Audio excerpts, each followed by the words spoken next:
வருகின்ற 18ஆம் தேதி என்று ஒரு வரலாற்று நாயகன், எதிர்கால தமிழக மக்களால் போற்றப்படுகிற, ஒரு மாற்றத்தை உருவாக்குகிற மக்கள் சக்தியாக இருக்கிற தமிழக வெற்றி கழகத்தினுடைய தலைவர் விஜய் அவர்கள் இங்கே வருகை தருகிறார்கள். காலை சரியாக 11 மணியிலிருந்து 1 மணிக்குள் அந்த நிகழ்ச்சி நடைபெற இருக்கிறது.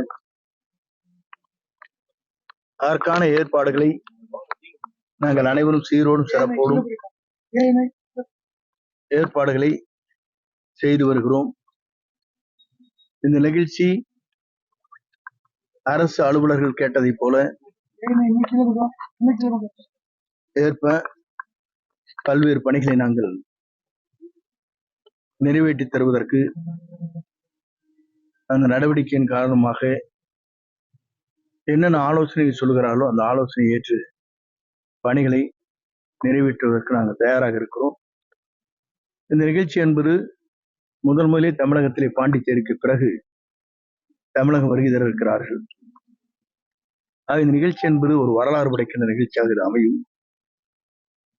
அதே நேரத்தில் நேற்றைய தினம் 4 தீர்மானம் நிறைவேற்றப்பட்டிருக்கிறது, உங்களுக்கு தெரியும். நம்முடைய வெற்றி கழகத்தினுடைய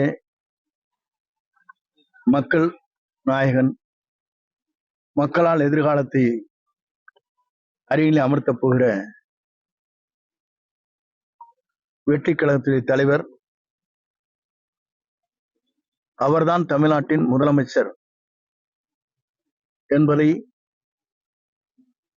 ஏற்றுக்கொண்டு எந்த இயக்கத்தை சார்ந்தவர்களாக இருந்தாலும் வருவதற்கு நாங்கள் அவர்களை அத்தனை பேரில் அன்போடு அரவணைத்து செல்வதற்கு தீர்மானங்கள் நிறைவேற்றப்பட்டிருக்கிறது, தெளிவுபடுத்தப்பட்டிருக்கிறது. அவர்தான் தமிழ்நாட்டின் முதலமைச்சர் என்ற முறையில் கூட்டணிகள் வருகின்றவர்களை வரவேற்கிறோம். அதே நேரத்தில் யாரை கூட்டணியில் வைத்துக் கொள்ள வேண்டும் என்பதை தலைவர் அவர்கள் முடிவு செய்வார்.